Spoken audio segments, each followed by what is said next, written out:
Okay, here is over on McFusion. I wanted to show you the new etched glide foot, and I'm hoping that I can get in close enough and be steady enough that you can see the hole in the middle of the glide foot has now 2 rings etched around the hole.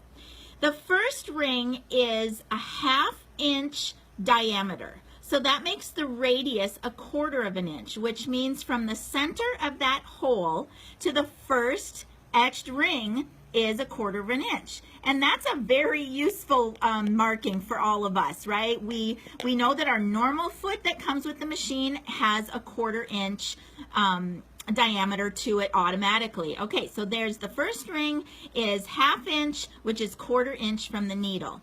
Now the next ring, the outermost ring that has been etched on there, that is a 1 inch diameter or a 1/2 inch radius. So a 1/2 inch out from the center of that foot to the outer etched marking is a 1/2 inch. Now that is the line that you can use when you're marking borders. You can run, and hopefully you can see this with a dark fabric on.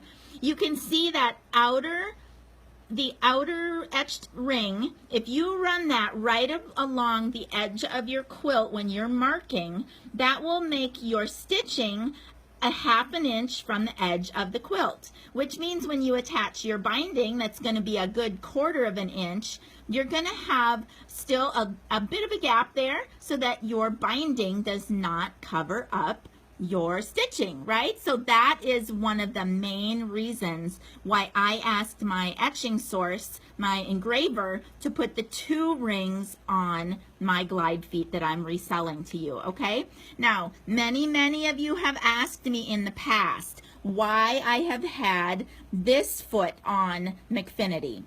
Okay, the same methodology applies here. This foot is the 1/2 inch one from Handi Quilter. Remember, the Echo feet come in a set of 3. They're on sale right now, so you might want to order them up from MK. But this middle size one, again, if you run that foot right along the edge of your quilt, you're giving yourself that perfect distance from the edge of the quilt to your stitching so that your binding does not cover up your stitching. Okay, so those are 2 of my favorite feet in the whole world, and they pretty much always live here on McFinity because that's where I do all my custom quilting.